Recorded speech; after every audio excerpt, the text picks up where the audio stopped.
और छठे स्कंद का 16वां अध्याय, जिसमें चित्रकेतु का वैराग्य तथा संकर्षण देव के दर्शन।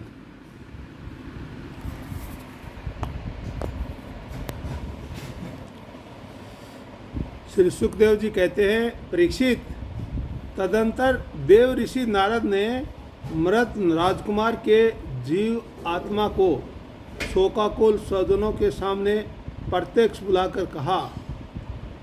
देव ऋषि नारद ने कहा, जीवात्मन, तुम्हारा कल्याण हो। देखो, तुम्हारे माता पिता सुहृद संबंधी तुम्हारे वियोग से अत्यंत शोकाकुल हो रहे हैं, इसलिए तुम अपने शरीर में आ जाओ और शेष आयु अपने सगे संबंधियों के साथ ही रहकर व्यतीत करो। अपने पिता के दिए हुए भोगों को भोगो और राज सिंहासन पर बैठो। 500 जिंदों कर दिए। जीवात्मा ने कहा, देव ऋषि जी, मैं अपने कर्मों के अनुसार देवता, मनुष्य, पशु, पक्षी आदि योनियों में न जाने कितने जन्मों से भटक रहा हूँ। उनमें से ये लोग किस जन्म में मेरे माता पिता हुए, विभिन्न जन्मों में सभी एक दूसरे के भाई बंधु, नाती गोती, शत्रु मित्र, मध्यस्थ, उदासीन और द्वेषी होते ही रहते हैं। जैसे स्वर्ण आदि क्रय विक्रय की वस्तुएं एक व्यापारी से दूसरे व्यापारी के पास जाती आती रहती है, वैसे ही जीव भी भिन्न भिन्न योनियों में उत्पन्न होता रहता है। इस प्रकार विचार करने से पता लगता है कि मनुष्यों की अपेक्षा अधिक दिन ठहरने वाले सुवर्ण आदि पदार्थों का संबंध भी मनुष्यों के साथ स्थायी नहीं, क्षणिक ही होता है। और जब तक जिसका जिस वस्तु के से संबंध रहता है, तभी तक उसकी उस वस्तु से ममता भी रहती है। जीव नित्य और अहंकार रहित है। वह गर्भ में आकर जब तक जिस शरीर में रहता है, तभी तक उस शरीर को अपना समझता है। ये जीव नित्य, अविनाशी, सूक्ष्म, जन्म आदि रहित, सबका आश्रय और स्वयं प्रकाश है। इसमें स्वरूपतः जन्म मृत्यु आदि कुछ भी नहीं है। फिर भी यह ईश्वर रूप होने के कारण अपनी माया के गुणों से ही अपने आप को विश्व के रूप में प्रकट कर देता है। इसका न तो कोई अत्यंत प्रिय है और न अप्रिय, न अपना और न पराया। क्योंकि गुण दोष, हित अहित करने वाले मित्र शत्रु आदि की भिन्न भिन्न बुद्धिवर्तियों का यह अकेला ही साक्षी है। वास्तव में यह अद्वितीय है।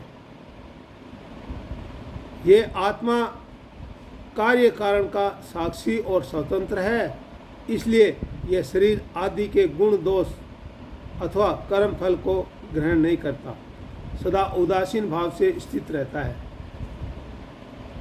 श्री सुखदेव जी कहते हैं, वह जीवात्मा इस प्रकार कहकर चला गया। आयोग होने पास बुलावा आयोग होने। उसके सगे संबंधी उसकी बात सुनकर अत्यंत विस्मित हुए। उनका स्नेह बंधन कट गया और उसके मरने का शोक भी जाता रहा। इसके बाद जाति वालों ने बालक की मृत्यु देह को ले जाकर तत्कालोचित संस्कार और देही क्रियाएं पूरी की और उस दुस्तेज स्नेह को छोड़ दिया, जिसके कारण शोक, मोह, भय और दुख की प्राप्ति होती है। परीक्षित, जिन रानियों ने बच्चे को विष दिया था, वे बाल हत्या के कारण श्रीहीन हो गई और लज्जा के मारे आंख तक नहीं उठा सकती थी। उन्होंने अंगिरा ऋषि के उपदेश को याद करके मात्सर्यहीन हो यमुना जी के तट पर ब्राह्मणों के आदेशानुसार बाल हत्या का प्रायश्चित किया। परीक्षित, इस प्रकार अंगिरा और नारद जी के उपदेश से विवेक बुद्धि जागृत हो जाने के कारण राजा चित्रकेतु घर गृहस्थी के अंधेरे कुएं से उसी प्रकार बाहर निकल पड़े जैसे कोई हाथी तालाब के कीचड़ से निकल आए। उन्होंने यमुना जी में विधि पूर्वक स्नान करके तर्पण आदि धार्मिक क्रियाएं की। तदंतर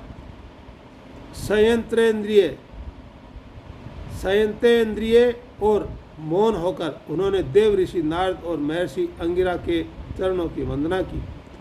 भगवान नारद ने देखा कि चित्रकेतु जितेंद्रिय, भगवत और शरणागत है, अतः उन्होंने बहुत प्रसन्न होकर उन्हें इस विद्या का उपदेश किया।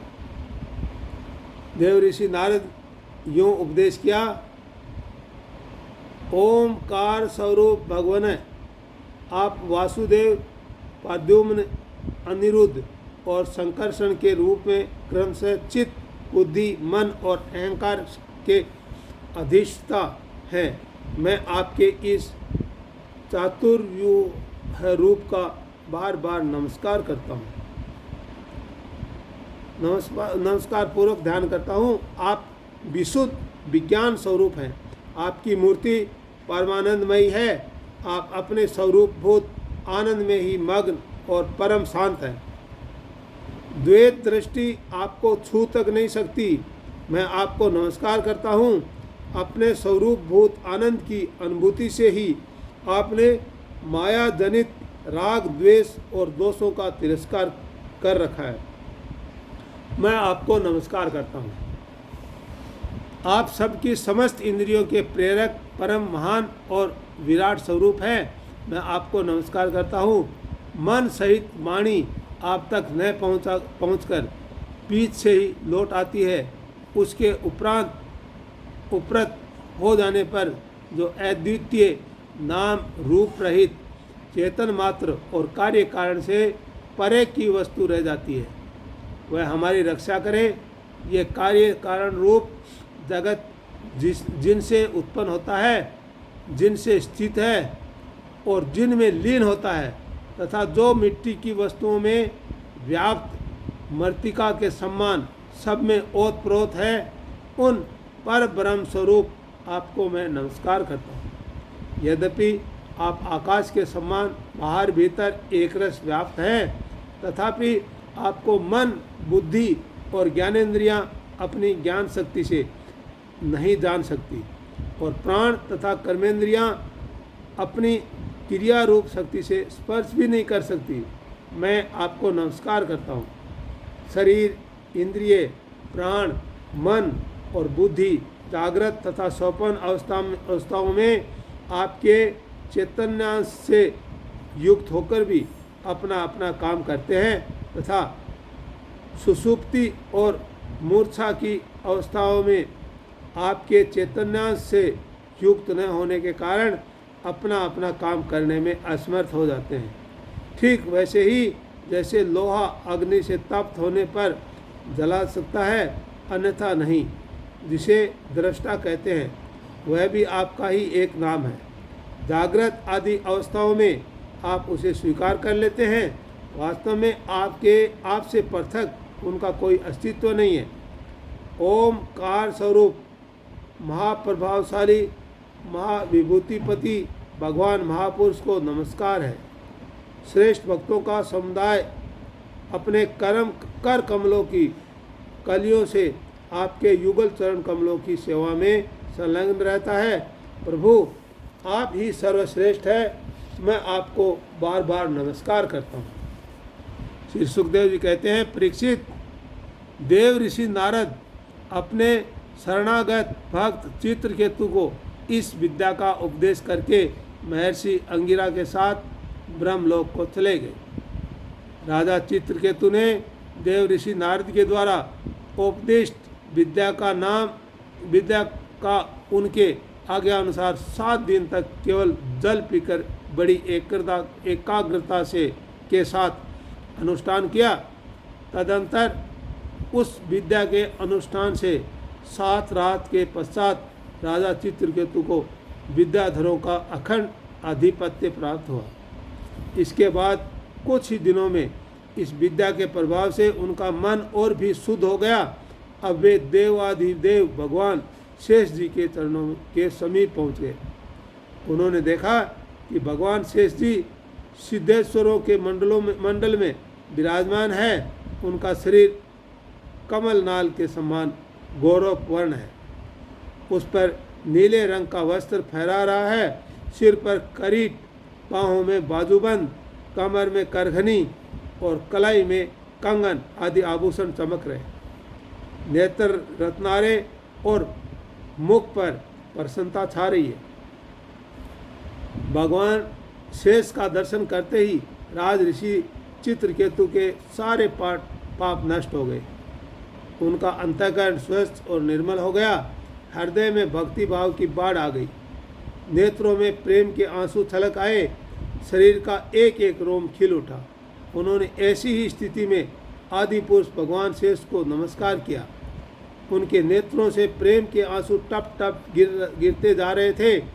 इससे भगवान शेष के चरण रखने की चौकी भीग गई। प्रेमोद्रेक के कारण उनके मुंह से एक अक्षर भी नहीं निकल सका। वे बहुत देर तक शेष भगवान की कुछ भी स्तुति न कर सके। थोड़ी देर बाद उन्होंने बोलने की कुछ शक्ति प्राप्त हुई। उन्होंने विवेक बुद्धि से मन को सम्माहित किया और संपूर्ण इंद्रियों की बाह्यवर्तियों को रोका। फिर उन जगत गुरु की, जिनके स्वरूप 5 रात्र आदि भक्ति शास्त्रों में वर्णन किया गया है, इस प्रकार स्तुति की। चित्रकेतु ने कहा, अजीत, जितेंद्रिय एवं समदर्शी साधुओं ने आपको जीत लिया है। आपने भी अपने सौंदर्य, माधुर्य, करुण्य आदि गुणों से उनको अपने वश में कर लिया है। अहो, आप धन्य हैं, क्योंकि जो निष्काम भाव से आपका भजन करते हैं उन्हें आप करुणा परवश होकर अपने आप को भी दे डालते हैं। भगवान, जगत की उत्पत्ति, स्थिति और प्रलय आपके लीला विलास हैं। विश्व निर्माता ब्रह्मा आदि आपके अंश के भी अंश हैं। फिर भी वे पृथक पृथक अपने को जगत कर्ता मानकर झूठ मूठ एक दूसरे से स्पर्धा करते हैं।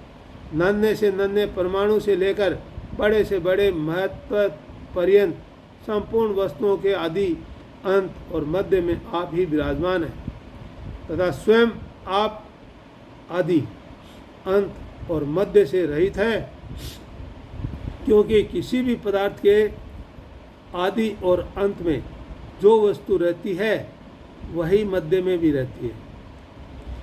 वह यह ब्रह्मांड कोश जो पृथ्वी आदि एक से एक 10 गुने 7 आवरणों से घिरा हुआ है, अपने ही समान दूसरे करोड़ों ब्रह्मांडों के सहित आप में एक परमाणु के समान घूमता रहता है और फिर भी उसे आपकी सीमा का पता नहीं है।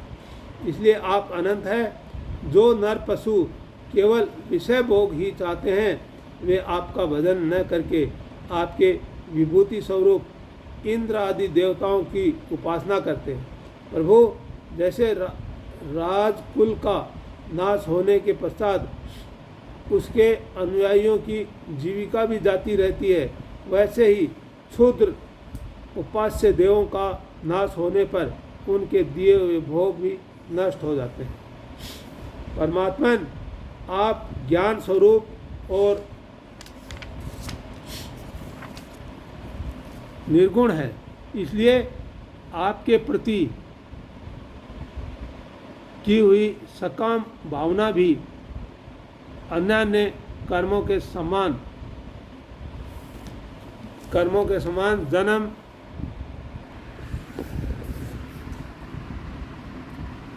मृत्यु फल देने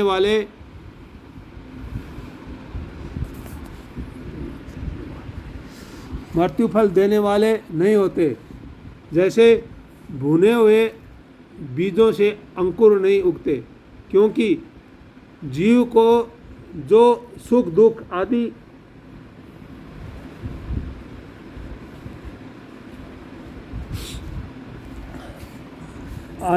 द्वंद्व प्राप्त होते हैं, वे सत्व आदि गुणों से ही होते हैं, निर्गुण से नहीं।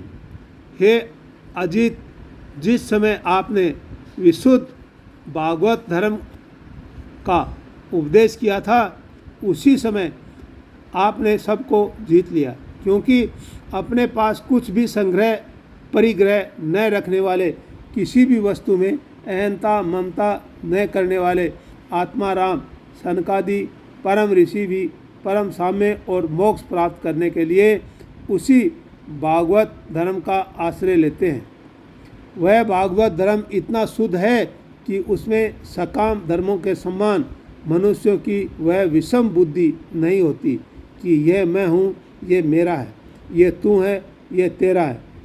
इसलिए इसके विपरीत जिस धर्म के मूल में ही विषमता का बीज हो बो दिया जाता है, वह तो अशुद्ध, नाशवान और अधर्म बहुल होता है। सकाम धर्म अपना और दूसरे का भी अहित करने वाला होता है। उससे अपना या प्राय किसी का कोई भी प्रयोजन और हित सिद्ध नहीं होता। अत्यंत सकाम धर्म से जब अनुष्ठान करने वाले का चित्त दुखता है, तब आप रुष्ट होते हैं, और जब दूसरे का चित्त दुखता है तब वह धर्म नहीं हो रहता, अधर्म हो जाता है। भगवान, आपने जिस दृष्टि से भागवत धर्म का निरूपण किया वह कभी परमार्थ से विचलित नहीं होती। इसलिए जो संत पुरुष चर अचर समस्त प्राणियों में समदृष्टि रखते हैं, वे ही उसका सेवन करते हैं। भगवान, आपके दर्शन मात्र से ही मनुष्य के सारे पाप क्षीण हो जाते हैं। ये कोई असंभव बात नहीं है, क्योंकि आपका नाम एक बार सुनने से ही नीच चांडाल भी संसार से मुक्त हो जाता है।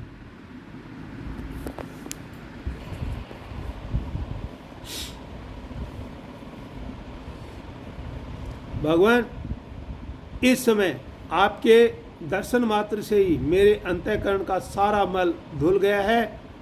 सो ठीक ही है, क्योंकि आपके अनन्य प्रेमी भक्त देव ऋषि नारद जी ने भी जो कुछ कहा वह मिथ्या कैसे हो सकता है। हे अनंत, आप संपूर्ण जगत के आत्मा हैं, अतएव संसार में प्राणी जो कुछ करते हैं वह सब आप जानते ही रहते हैं। इसलिए ये जैसे जुगनू सूर्य को प्रकाशित नहीं कर सकता, वैसे ही परम गुरु आपसे मैं क्या निवेदन करूं। भगवान, आपकी ही अध्यक्षता में सारे जगत की उत्पत्ति, स्थिति और प्रलय होते हैं। कुयोगी जन भेद दृष्टि के कारण आपका वास्तविक स्वरूप नहीं जान पाते। आपका स्वरूप वास्तव में अत्यंत शुद्ध है।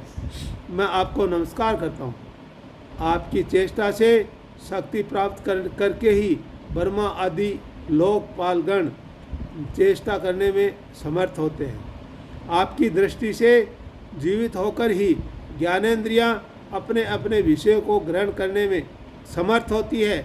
ये भूमंडल आपके सिर पर सरसों के दाने के समान है। मैं आप सहस्र शीर्षा भगवान को बार बार नमस्कार करता हूँ। श्री सुखदेव जी कहते हैं, परीक्षित, जब विद्याधरों के अधिपति चित्रकेतु ने अनंत भगवान की इस प्रकार स्तुति की, तब उन्होंने प्रसन्न होकर उनसे कहा, श्री भगवान ने कहा, चित्रकेतु,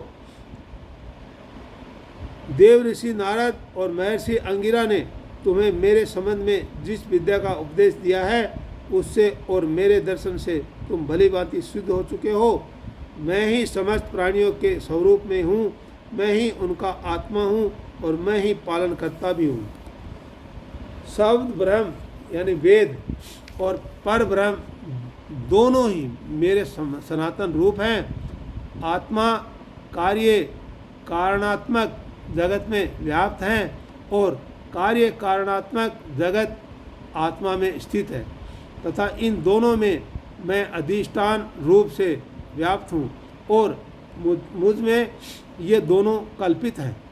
जैसे स्वप्न में सोया हुआ पुरुष स्वप्नांतर होने पर संपूर्ण जगत को अपने में ही देखता है और स्वप्नांतर टूट जाने पर स्वप्न में ही जागता है तथा अपने को संसार के एक कोने में स्थित देखता है। परंतु वास्तव में वह भी स्वप्न ही है। वैसे ही जीव की जागृत आदि अवस्थाएं परमेश्वर की ही माया है। यो जानकर सबके साक्षी मायातीत परमात्मा का ही स्मरण करना चाहिए। सोया हुआ पुरुष जिसकी सहायता से अपनी निद्रा और उसके अतीन्द्रिय सुख का अनुभव करता है, वह ब्रह्म मैं ही हूँ। उसे तुम अपनी आत्मा समझो। पुरुष निद्रा और जागृति इन दोनों अवस्थाओं का अनुभव करने वाला है। वह अवस्थाओं में अनुगत होने पर भी वास्तव में उनसे पृथक है। वह सब अवस्थाओं में रहने वाला अखंड एक रस ज्ञान ही ब्रह्म है, वही पर ब्रह्म है। जब जीव मेरे स्वरूप को भूल जाता है तब वह अपने को अलग मान बैठता है। इसी से उसे संसार के चक्कर में पड़ना पड़ता है और जन्म पर जन्म तथा मृत्यु पर मृत्यु प्राप्त होती है। ये मनुष्य योनि ज्ञान और विज्ञान का मूल स्रोत है। जो इसे पाकर भी अपने आत्मस्वरूप परमात्मा को नहीं जान लेता, उसे कहीं किसी भी योनि में शांति नहीं मिल सकती। राजन, सांसारिक सुख के लिए जो चेष्टाएं की जाती है उनमें श्रम और क्लेश है, और जिस परम सुख के उद्देश्य से की जाती है उसके ठीक विपरीत परम दुख देती है। किंतु कर्मों से निवृत्त हो जाने में किसी प्रकार का भय नहीं है। यह सोचकर बुद्धिमान पुरुषों को चाहिए कि किसी प्रकार के कर्म अथवा उनके फलों का संकल्प न करें। जगत के सभी स्त्री पुरुष इसलिए कर्म करते हैं कि उन्हें सुख मिले और उनका दुखों से पीड़ छूटे, परंतु उन कर्मों से न तो उनका दुख दूर होता है और न उन्हें सुख की ही प्राप्ति होती है। जो मनुष्य अपने को बहुत बड़ा बुद्धिमान मानकर कर्म के कचड़ों में पड़े हुए हैं, उनको विपरीत फल मिलता है। यह बात समझ लेनी चाहिए। साथ ही ये भी ज्ञान जान लेना चाहिए कि आत्मा का स्वरूप अत्यंत सूक्ष्म है। जागृत, स्वप्न, सुषुप्ति इन तीनों अवस्थाओं तथा इसके अभिमानियों से विलक्षण है। ये जानकर इस लोक में देखे और परलोक के सुने हुए विषय भोगों से विवेक बुद्धि के द्वारा अपना पिंड छुड़ा ले और ज्ञान तथा विज्ञान में ही संतुष्ट रहकर मेरा भक्त हो जाए। जो लोग योग मार्ग का तत्व समझने में निपुण हैं, उनको भली भांति समझ लेना चाहिए कि जीव का सबसे बड़ा स्वार्थ और परमार्थ केवल इतना ही है कि वह ब्रह्म और आत्मा की एकता का अनुभव कर ले। राजन, यदि तुम मेरे इस उपदेश को सावधान होकर श्रद्धा भाव से धारण करोगे तो ज्ञान एवं विज्ञान से संपन्न होकर शीघ्र ही सिद्ध हो जाओगे। श्री सुखदेव जी कहते हैं कि राजन, सद्गुरु विश्वात्मा भगवान श्री हरि चित्रकेतु को इस प्रकार समझाकर उनके सामने ही वहाँ से अंतर्ध्यान हो गए। आज का अध्याय यहीं पे समाप्त होता है और कल देखेंगे 17वां अध्याय जिसमें चित्रकेतु को पार्वती जी का शाप। अभी चित्रकेतु को का शाप कल बताया जाएगा। 17वां अध्याय में चित्रकेतु का पार्वती जी का शाप। आप ये आज का ये अध्याय यहाँ समाप्त होता है। इस अध्याय आप अगर पढ़ेंगे तो आपको बहुत ज्ञान का बोध होगा। तो ये ज्ञान अपने तक ही सीमित ना रखें, इसको अपनों, दोस्तों और अपने पूर्वजों, घर वालों, अनपढ़ बूढ़ों के सामने मोबाइल खोल के इसमें मेरा चैनल लगा करके और रख दें। कम से कम रोज़ाना 1 या 2 पाठ उनको सुनाएं ताकि उनकी बुद्धि में परिवर्तन होगा। और इस जो पुस्तक है ये भागवत, इसका उद्देश्य यही है कि मौत सबको आएगी लेकिन मौत से डरने की ज़रूरत नहीं है। उसी के बारे में इसमें पूरा ज्ञान दिया गया है। और ये ज्ञान अगर आप पूरी भागवत सुनोगे आप भय मुक्त हो जाओगे और बहुत सुखी हो जाओगे। इसलिए खुद भी सुनो, चलते चलते सुन सकते हो, लेट करके सुन सकते हो, बैठ करके सुन सकते हो और दूसरों को सुना सकते हो। अपने पूर्वजों को ज़रूर सुनाएं। आपका जीवन अभी बाकी है। पूर्वज जो बूढ़े हैं, जिनका जीवन बहुत कम है बचा है, उनको ज़रूर सुनाएं, ताकि वो अंतिम क्षण से पहले इस ज्ञान का उनको बोध हो जाए और वो चिंता मुक्त हो जाए। बहुत बहुत धन्यवाद।